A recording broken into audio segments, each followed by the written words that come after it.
there, this is Eli G. Brown / Eli G. Brony, and welcome to another classic LEGO Bionicle review. In this episode, we are taking a look at Vultraz. This is a rider and vehicle set. This wing piece was also loose a little bit. This is a set that consists of a Ta-Matoran, that being Vultraz right here, as well as this vehicle right here, which is the vehicle that he rides on.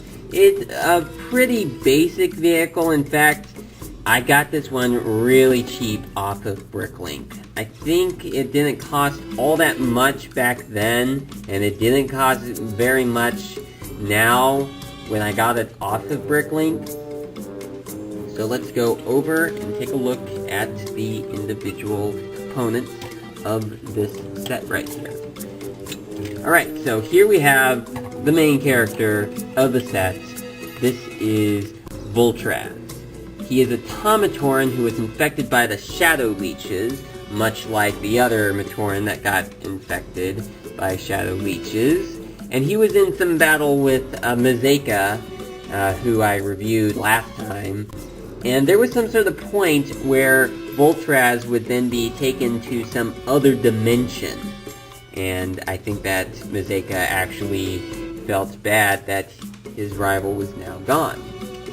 Now, unlike with Mazeka, Vultraz actually does have some new pieces. Well, they're not entirely new to me, though one is, because I know that they also released the red Shadow Matoran main torso piece in, I think, a Glatorian set. In fact, I think that there is one Agori that is basically a clone of this guy. Or, well, yeah, a clone of this guy, because this guy was released first.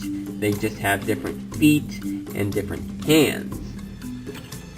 Now, something that I've also noticed, I'm not quite sure if it's just a variation of the plastic that was used, or if it was maybe due to it being exposed to the sun, but I've noticed that the arms and legs are a little slighter different red than the rest of him. Like, I think the feet and the main torso and the hands are a more redder red than what's used on the arms and the legs.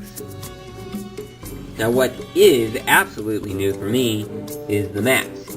This is a mask that has not been used in any sets before or even after this one.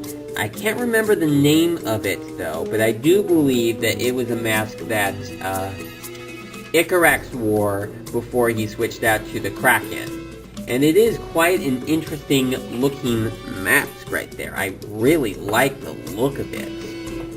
Very nice.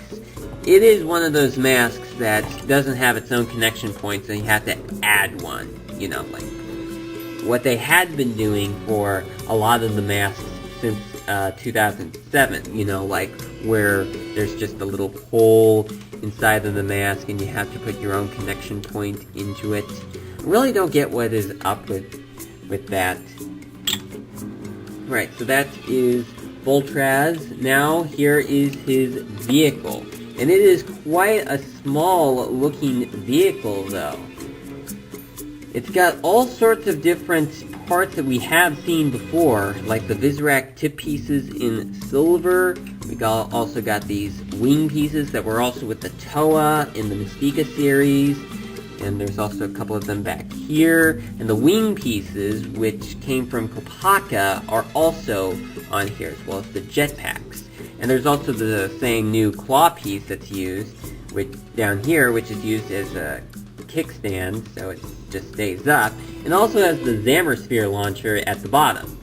And you just pull this back, and it launches out. Put it back, and there you go. And in addition to this, they also have this sort of storage where you can put other Zammersphere launchers into the vehicle itself. And we're going to see if we can try to close this off. Here we go. And, well, generally, it's a pretty cool vehicle. Sure, there could have been some parts that could have been added to it so it doesn't look all that plain. The one thing that I do have to complain about, though, would be the handlebars. The handlebars just wobble about. Just wobble from side to side. Like, if you wanted to be standing here like this, you can't. It just will just fall. It just will just... Yeah, so... that is quite unfortunate that it just will... Well, it's standing off now, but once I pick it up, it just falls over. Alright, so... this was quite... probably a cheap set, both in terms of pricing and just how it is designed. I mean, it's not really all that bad. It's just, I think they could have done a little more to it, like adding in some more armor pieces like they did with the Swamp Strider. So, that's about all that I have to say for this one. This is Vultraz. Thank you so much for watching, and I will see you again in my next video. Bye for now.